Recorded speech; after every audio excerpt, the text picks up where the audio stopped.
Welcome back to you. Tune into your Feel Good Breakfast show here on SABC3. Of course, it's eXpresso. And we're getting our Feel Good vibes on today with one of the comedic acts that's come to South Africa to blow us out of the water. They're going to be performing in Joburg at the Black Tie Comedy Tour. His name is Mr. Reese Waters. You're still having a good time with us, man, yeah? I am. I feel so good. You guys have been fantastic towards me. You gave me my present for World Diabetes Day. I got a bag of candy, and I'm ready to go. And what do you think of our office, man? This is like what we get to work with every day. Yeah. Table Mountain in the background. Do they pay y'all?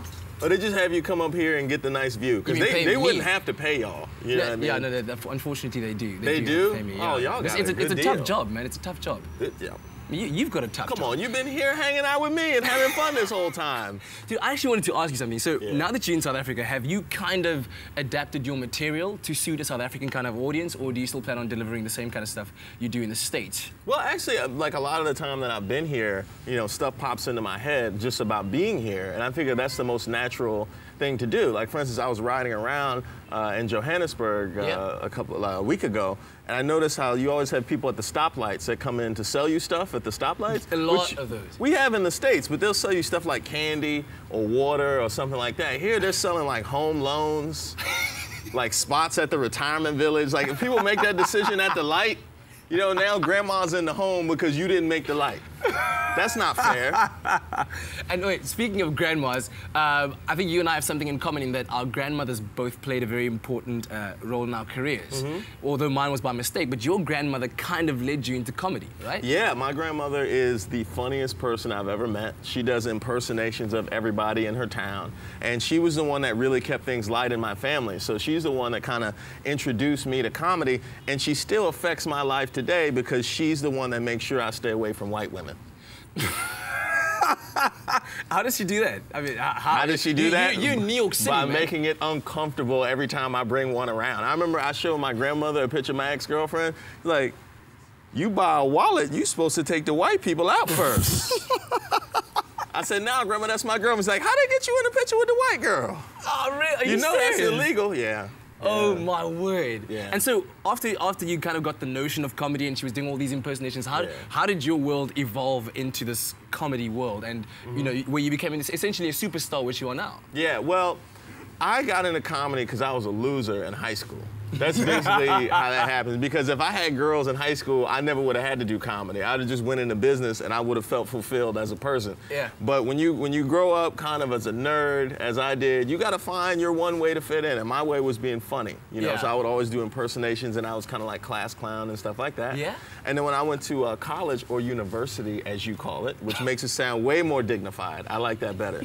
So I went to college or university in New York City. And they were big on comedy there, and I tried out for the local television station, and I made that, and then there was a girl that worked on the show where I was that I had a crush on, and she was like, "I think you should do some stand-up comedy." And you know, when a girl challenges you to do that, that's all there is to it. I was like, I will have this woman. I will do the show, and it was meant to be. So I did the show. I didn't get the girl, so hopefully she's watching from the States. Oh, no, and then we have Bob right there. Hey, Bob, how you doing? And so, with your sports knowledge and everything, I mean, you come from Washington, you live in New York, but you love Kobe Bryant, who's in LA. What's up with that? You know, I don't know. It's just something about Kobe that I always liked. I like that he works very hard. Would you like to be Kobe's towel boy? Oh, how you gotta diss me like that? No, I'm just asking. No. I just know that you love him so much. I thought you were gonna say, would you like to be Kobe someday? No, would you like to be his towel boy? Would you like to feed him drinks? Would you like to give Kobe strawberries by the beach? Isn't that something that you see a future for yourself in doing that? I love Kobe. He inspires me to work hard, you know. Yeah, that's true. Well, look, I think just for those people that have just tuned in now, if you just give them a roundup exactly of what they can expect at the show.